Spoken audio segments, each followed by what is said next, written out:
Hello students, in this video we are going to discuss circular motion of car on a horizontal road. तो अगर मैं horizontal road पर एक circular motion की बात करूं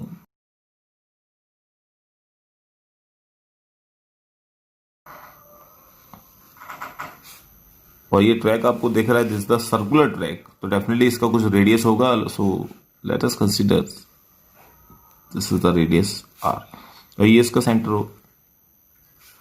जब इस पर एक कार सर्कुलर पाथ में मूव करती है, so let us suppose this is the car moving on a circular track, तब इस पर एक सेंट्रीफ्यूगल फोर्स वर्क करता है, सीडो फोर्स, जो इसके मास और रेडियल एक्सप्रेशन के बराबर होता है, यानी कि M V square over R. ठीक है, radial acceleration, mass into radial acceleration के बराबर होता है. अब अगर इस पर M B square over R बाहर की तरफ लग रहा है तो डेफिनेटली इसका इंटेंशन ऑफ मोशन स्लाइड करने का होगा. इसको स्लाइड करने से कौन रोकेगा? तो बच्चों, इसको स्लाइड करने से रोकता है static friction, that is friction force. Got it? जो कि इसके टायर और रोड के बीच में लग रहा होता है, जिसकी value mu into normal reaction के बराबर होती है, यानी कि इसका एम जी डाउनवर्ड और this is the normal reaction. अब इसको इसके यानी स्लाइड करने से कौन रोकेगा? डेफिनेटली इस फ्रिक्शन फोर्स को रोकना पड़ेगा. ठीक है, समझने वाली बात यह है, अगर M B square over R की वैल्यू ज्यादा हो गई, ठीक है, M B square over R की वैल्यू अगर ज्यादा हो गई तो इसको कम करने का काम कौन करेगा? Static friction. क्यों? क्योंकि हम लोगों ने पढ़ा है जो फ्रिक्शन है वो एक सेल्फ एडजस्टिंग फोर्स होता है. तो अगर ये M B square over R इसकी वैल्यू बढ़ रही है तो इसको ये क्या करेगा? अपोज करेगा, इसको छोटा कर देगा. ठीक है, दिमाग में बात यह भी रखना है कि आपके दिमाग में ये नहीं आना चाहिए कि अगर फ्रिक्शन फोर्स बढ़ गया तो क्या ये जो कार है वो सेंटर की तरफ जाएगी? ऐसा नहीं है. ठीक है, क्योंकि फ्रिक्शन फोर्स का काम है रिलेटिव मोशन को अपोज करना. वो एक सेल्फ एडजस्टिंग फोर्स है, नेसेसरी हिसाब से जो जरूरत होती है उस हिसाब से वो अपने आप को एडजस्ट कर लेता है. Got it? तब अगर इसको स्लाइड होने से रोकना है तो M B square over R के साथ इस फ्रिक्शन का रिलेशन क्या होगा? Let's see. सो हम लोगों को पता है friction is equal to here M B square over R. इस सेंट्रीफ्यूगल फोर्स से फ्रिक्शन की वैल्यू डेफिनेटली बच्चों बड़ी होगी या इक्वल होगी. क्लियर? अगर एफ की वैल्यू पुट करें तो वो म्यू आर के बराबर होगी. तो यहां हम लोग लिख सकते हैं that is M B square over R. R की वैल्यू एम जी के बराबर, so mu into M G greater than equal to M V square over R. ठीक है, यहां एम से एम कट हो गया, यहां हम लोग वी स्क्वायर की वैल्यू लिख सकते हैं. So this is equal to mu R G and V किसके बराबर हो जाएगा? Root of mu R G के बराबर. So this is the maximum speed. Clear? दोबारा से देखें, एक कार सर्कुलर ट्रैक पर मूव कर रही है, इस पर एक सेंट्रीफ्यूगल फोर्स एक्ट कर रहा है जिसका इंटेंशन ऑफ मोशन बाहर की तरफ है. इस सेंट्रीफ्यूगल फोर्स की वजह से ये कार स्लाइड कर सकती है. इसको स्लाइड करने से रोकने का काम फ्रिक्शन फोर्स करता है जिसकी वैल्यू म्यू आर के बराबर होती है. ठीक है, फ्रिक्शन फोर्स रिलेटिव मोशन को अपोज करता है. ठीक है, तो अगर मान के चलो M B square over R की वैल्यू ज्यादा हो जाती है तो फ्रिक्शन फोर्स उसको एडजस्ट कर लेगा. फ्रिक्शन फोर्स की ज्यादा वैल्यू हो नहीं सकती. अगर इसकी वैल्यू ज्यादा हो जाती है तो इसका मतलब कार सेंटर की तरफ मूव करेगी, ऐसा नहीं है, क्योंकि फ्रिक्शन फोर्स एक सेल्फ एडजस्टिंग फोर्स है. ठीक है, अगर मैं इसकी इक्वेशंस निकालूं तो एफ किसके बराबर हो जाएगा? M B square over R के बराबर हो जाएगा. ठीक है, फ्रिक्शन फोर्स की वैल्यू डेफिनेटली बड़ी होनी चाहिए इस वैल्यू से, इसको मैंने कैलकुलेट किया, आर की वैल्यू mg रखी, m से m कैंसिल आउट हो गया, तो v की जो वैल्यू आ गई वो आ गई root mu R G. Clear हो गया। अभी हम लोग यहां पर v बराबर R omega, this is the relation versus linear velocity and angular velocity. ठीक है, ये हम ऑलरेडी पढ़ चुके हैं। तो अगर मैं v की वैल्यू पुट कर दूं आर ओमेगा, तो ये हो जाएगी value omega root this equal to mu G, R से आर कैंसिल आउट हो जाएगा और ये इसके फ्रैक्शन में आ जाएगा, दिस द वैल्यू। ठीक है, देखें जरा, this is the value. Got it. तो यहां पर कंफ्यूज नहीं होना है किसी को भी। हम किस तरीके से सर्कुलर ट्रैक पर, यानी कि circular motion of car on a horizontal track easily start या इजीली हम लोग उसको स्टडी कर सकते हैं। ठीक है, तो इसका पूरा डेरिवेशन देखें स्टार्टिंग से। ठीक है, वी हैव एनी कंफ्यूजन तो प्लीज अब कमेंट्स बॉक्स में अपनी कोई भी क्वेरी लिखिएगा। ठीक है, now comes to the next topic, banking of road.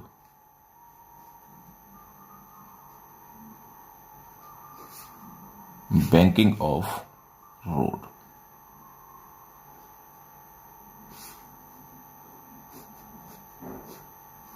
So what is banking of road? Banking of road का मतलब होता है बच्चों, रेजिंग वन साइड, इसको बोला जाता है बच्चों bank of the road during turning. Got it. अच्छा, बैंकिंग ऑफ रोड का यूज किया क्यों गया, इस चीज को थोड़ा सा एनालाइज करते हैं बच्चों।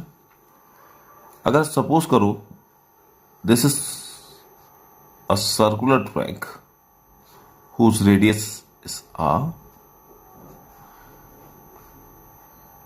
ये एक हॉरिजॉन्टल रोड है, यानी कि एक लेवल रोड है। ठीक है, कोई भी साइड इस पर बैंक नहीं है। ठीक है, मान के जो ये कोई रेसिंग कार है, जब ये टर्न करेगी, ठीक है, जब ये टर्न करेगी तो टर्न करने के ड्यूरिंग ये अपनी स्पीड को डिक्रीज करेगी।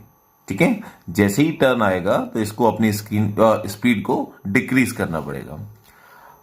अब कुछ ऐसा हो जाए कि ड्यूरिंग टर्निंग ये अपनी स्पीड को डिक्रीज ना करे और इसकी स्पीड बढ़ जाए, तो हम क्या करें, उसके लिए ये जो लेवल रोड है उसको एक साइड से क्या करते हैं बच्चों, बैंक करते हैं, लाइक दिस।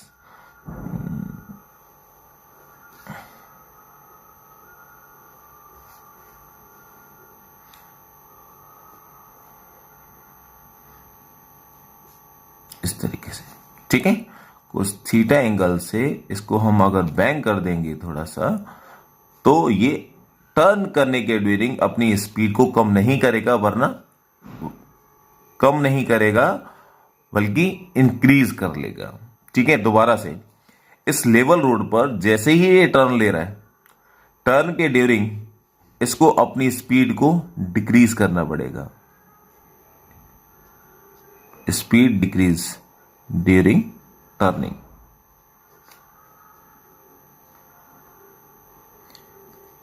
रीजन क्या है, रीजन ये है क्योंकि ये रोड कैसा है बच्चे, हॉरिजॉन्टल या लेवल रोड है। Got it. इसमें वो अपनी स्पीड क्या कर लेगा बच्चों, इंक्रीज कर लेगा, या उसको डिक्रीज नहीं करनी पड़ेगी। ठीक है, क्यों, because of banking of road, क्योंकि इसकी जो साइड है वो कुछ h हाइट पर है जब ये टर्न ले रहा है। Got it. ये मान लेते हैं इसकी लेंथ l है, क्लियर? ऐसा होता है जब हम टर्न करते हैं। टर्न में अगर हमें अपनी स्पीड को डिक्रीज नहीं करना तो हम लोग क्या करें, एक साइड जो रोड की एक साइड है उसको बैंक कर दें, यानी कि उसको थोड़ा सा टिल्ट कर दें। Got it? तो उसको अपनी स्पीड को डिक्रीज नहीं करना पड़ेगा, बल्कि अपनी स्पीड वो बढ़ा सकता है ड्यूरिंग टर्निंग। ठीक है? So this is the condition of banking of road. इसको हम लोग एक एनिमेशन की वजह से या एक एनिमेशन से बहुत क्लियरली समझ सकते हैं। ठीक है, आइए देखते हैं इसका एक एनिमेशन। इस वीडियो को जरा गौर से देखें बच्चों। ये जैसे ही टर्न आ रहा है, ये कार अपनी स्पीड को डिक्रीज कर रही है। ठीक है, जैसे ही टर्न आया इसने अपनी स्पीड को डिक्रीज कर दिया ड्यूरिंग टर्न। क्यों? क्योंकि रोड कैसी थी बच्चों? लेवल में। ठीक है, देखिए ये अपनी स्पीड को डिक्रीज कर रही है। ठीक है, अभी यहीं पर अगर हम लोग बैंकिंग साइड देखें, ठीक है, कार की स्पीड को देखें जरा, ये द साइड ऑफ बैंकिंग, इसने अपनी स्पीड को इंक्रीज कर लिया। ये देखिए इसने अपनी स्पीड को इंक्रीज कर लिया। ठीक है, गौर से देखें, ये दिस द कंडीशन। ओके, अब बच्चों शायद आप एनिमेशन से बहुत अच्छी तरह समझ गए होंगे कि बैंकिंग क्यों नेसेसरी है। Got it? चलिए अब देखते हैं इसके पीछे की फिजिक्स कि बैंकिंग ऑफ रोड के लिए इसकी स्पीड क्या रखेगा, ये इसकी मिनिमम स्पीड क्या होगी। ठीक है, लेट्स सी। आइए बच्चों इसकी देखते हैं कैलकुलेशन। ये लेंथ है रोड की, this is angle of banking, and ये आपकी हाइट दे रखी है h, जो कि बैंक साइड है।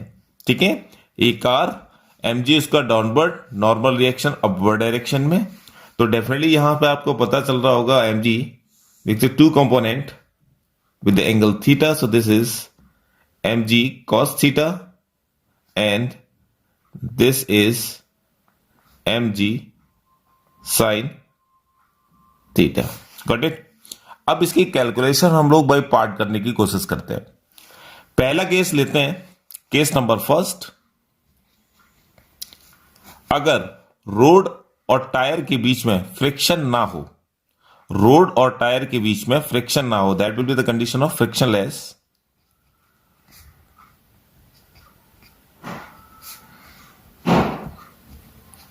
Frictionless condition.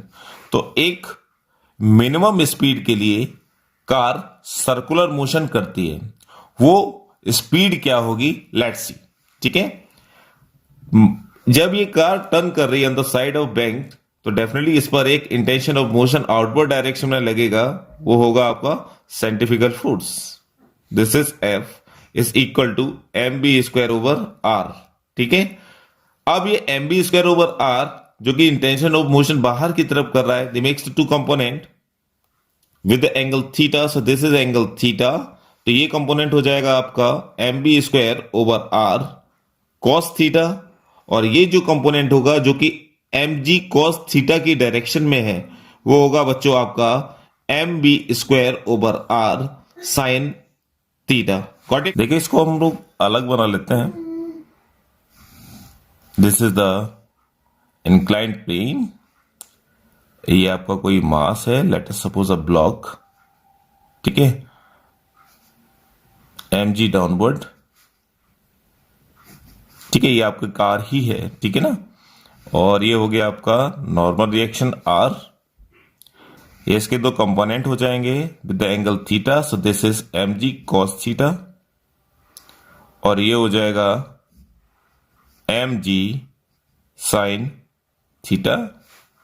This is angle of banking, this is centrifugal force which is equal to mb square over r, r be the radius of the circular track, makes the two component with mb square over r cos theta, ये angle कितना होगा, theta angle होगा। So and the another component in the direction of mg cos theta, so which is, इसी पे बना देते हैं m v square over r of sine theta. Clear? ये इसकी कंडीशन हो गई। अब यहां इक्वेशन बनाने की कोशिश करते हैं। mb square over r cos theta, इसको कौन बैलेंस कर रहा है, तो इसको बैलेंस कर रहा है बच्चों एम जी साइन थीटा। तो हम लोग देख सकते हैं M G sine theta is equal to M B square over R of cos theta. M से एम कैंसिल आउट हो जाएगा, कॉस इधर आ जाए, sine theta over cos theta is equal to V square over R G. तो यहां पर हम लोग साइन ओवर कॉस को tan लिख सकते हैं। So this is tan theta is equal to V square R G. v की वैल्यू निकालोगे तो आएगा ये R G into tan theta with root. ठीक है, तो इतनी स्पीड होनी चाहिए अगर कोई कार सर्कुलर मोशन कर रही है, लेकिन कंडीशन कैसी है बच्चों, फ्रिक्शनलेस है। ठीक है, देखें इसका डेरिवेशन क्लियरली। नेक्स्ट केस देखें बच्चों, अगर इस कार की स्पीड इंक्रीज हो जाए, अगर स्पीड इंक्रीज हो जाएगी तो कार बाहर की तरफ स्लाइड करेगी। Got it? क्योंकि ये जो कंपोनेंट है वो क्या हो जाएगा, इंक्रीज हो जाएगा, तो कार कहां स्लाइड करेगी बच्चों, बाहर की तरफ। अगर इसकी स्पीड डिक्रीज हो जाए तो ये कार अंदर की तरफ जाना स्टार्ट कर देगी। ठीक है, तो दोनों ही केस में क्या हो रहा है, स्लाइड हो रहा है। दोबारा से, अगर स्पीड बढ़ रही है तो बाहर की तरफ इसका इंटेंशन हो जाएगा, और अगर स्पीड घट रही है तो ये अंदर की तरफ जा सकती है। हम लोगों को दोनों ही केस में वो सेफ स्पीड निकालना है कि बाहर की तरफ स्किड ना करे, और वो मिनिमम स्पीड क्या होगी जिस पर ये सर्कुलर मोशन करने लगे। ठीक है, तो आइए इसके पीछे का डेरिवेशन या इसकी मैथमेटिक्स देखते हैं। ठीक है, तो comes to the next case, find the maximum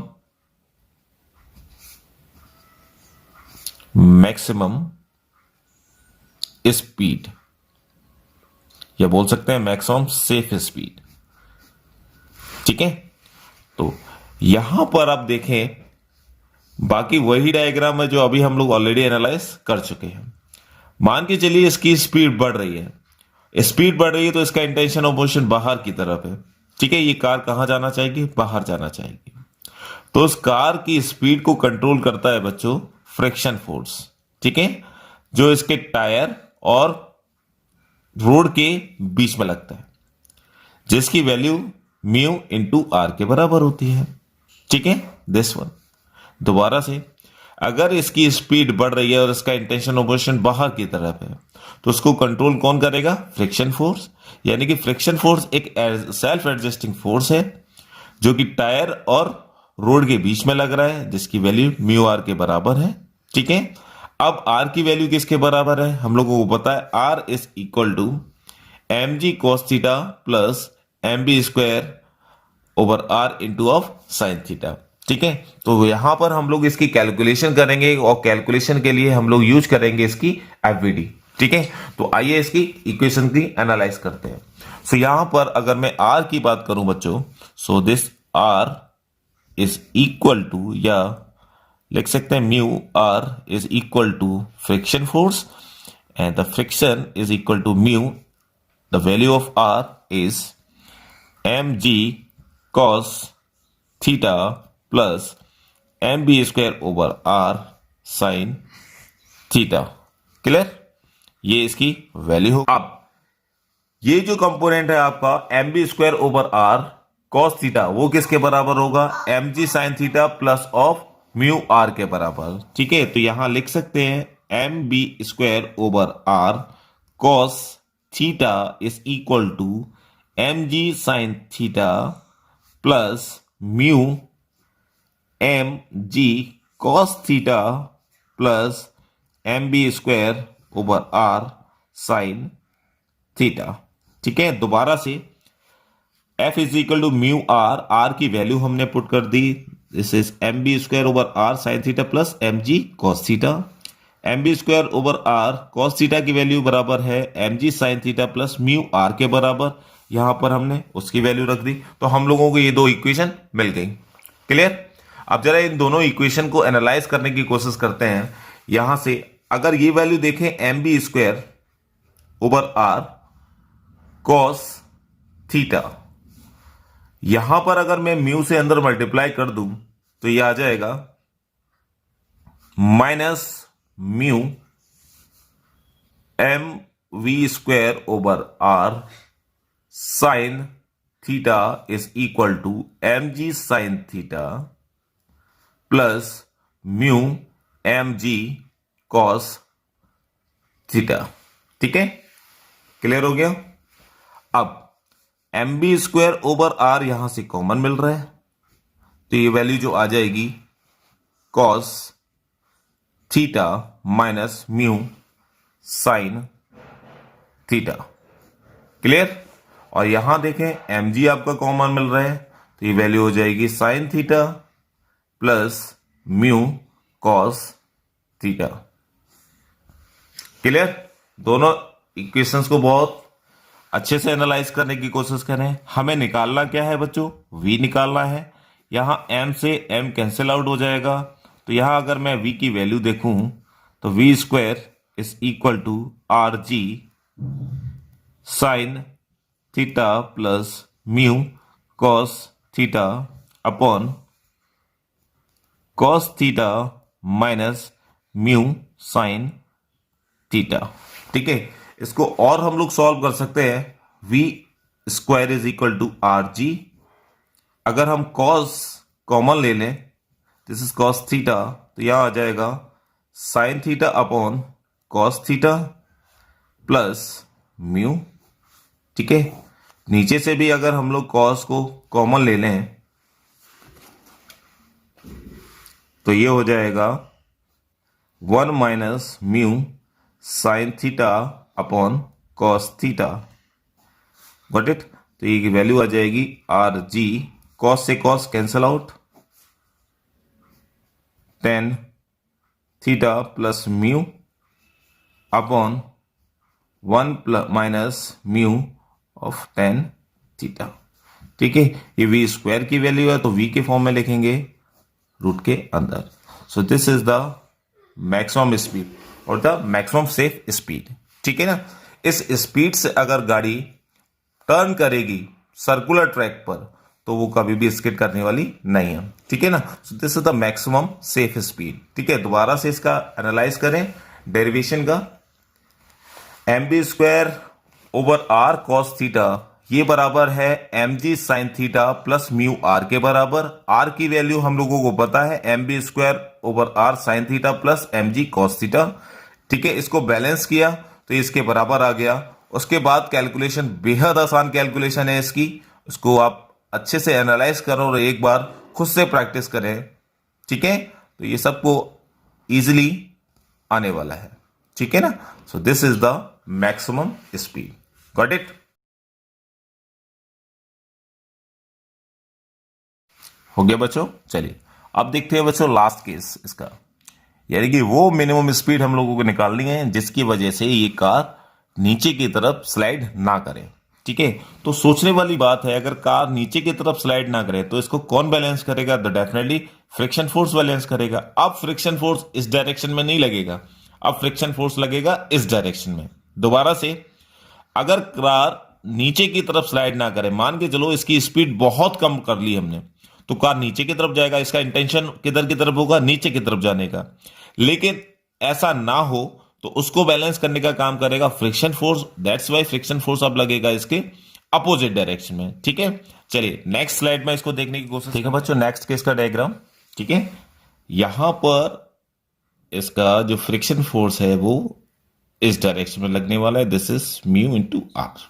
ठीक है, जब हम लोग मैक्सिमम स्पीड निकाल रहे थे तो मैक्सिमम सेफ स्पीड तो फ्रिक्शन फोर्स इधर लग रहा, तो यहां बस इतना अंतर है कि यहां जो इसका फ्रिक्शन फोर्स है वो आउटवर्ड डायरेक्शन में लगेगा। ठीक है, क्यों? क्योंकि इसको इस वेलोसिटी को मेंटेन करना है। हम लोगों को पता है friction force is the self adjusting force, so that's why mu R इस डायरेक्शन में लगने वाला है। Got it. तो यहां से हम लोग म्यू आर की वैल्यू निकाल सकते हैं which is equal to F. So F is equal to mu into R. R की value M B square over R sine theta plus M G cos theta. ठीक है, और अब ये जो एम जी साइन थीटा है वो किसके बराबर होगा? यहां पर हम लोगों को क्लियर दिखाई दे रहा है, M G sine theta is equal to M B square over R cos theta plus mu into R. ठीक है, तो म्यू आर की वैल्यू हम लोग ऑलरेडी निकाल चुके हैं, म्यू आर ये वैल्यू हो गई इसकी। So this is mu M B square over R sine theta plus mu को हमने अंदर मल्टीप्लाई कर दिया, सो ये हो जाएगा mu M G cos theta. ठीक है, ये वैल्यू हो गई एम जी साइन थीटा। यहां पर हमने ये वैल्यू इधर ले आए, ये हो गई mu minus mu M G cos theta is equal to M B square over R, यहां से कॉमन मिल रहा है, देखें इन दोनों टर्म से कॉमन ले लिया तो ये मिल गया cos theta plus mu sine theta. ठीक है, इसी तरीके से यहां से भी एम जी कॉमन मिल रहा है, तो M G sine theta minus mu cos theta is equal to, ये आपका सेम टर्म रहेगा, M B square over R cos theta plus mu sine theta. ठीक है, एम से एम कैंसिल आउट हो गया, v की वैल्यू हम लोग निकालेंगे यहां से, तो v की वैल्यू आएगी V square is equal to R G sine theta minus mu cos theta over cos theta plus mu sine theta. ठीक है, इसको अगर tan की टर्म में निकालना चाहें तो डेफिनेटली यहां से cos को कॉमन ले लेना है, so R G under root cos theta sine theta over cos theta minus mu. ठीक है, अपॉन यहां से भी आपका cos बाहर आ जाएगा, सो cos theta 1 plus mu sine theta over cos theta. ठीक है, cos से cos कैंसल आउट, तो ये जो v की वैल्यू आ जाएगी under root R G tan theta minus mu over 1 plus mu tan theta. ठीक है, so this is the result for minimum safe speed. Got it? ये देखिए इसका रिजल्ट। ठीक है, बहुत आसान इसका कंसेप्ट है, आसान इसका मैथमेटिकल ट्रीटमेंट है। ठीक है, आप डायग्राम को समझें। ठीक है, बाकी आपको एफवीडी बनाना या इक्वेशंस बनाना ऑलरेडी आता है। ठीक है ना, सारी कंडीशन को बहुत इजीली टैकल करना है आपको। ठीक है, दोनों कंडीशन आपको पता होनी चाहिए। ठीक है ना, so this is the condition. Okay, चलिए मिलते हैं नेक्स्ट वीडियो में नेक्स्ट कंसेप्ट के साथ। Okay, thank you.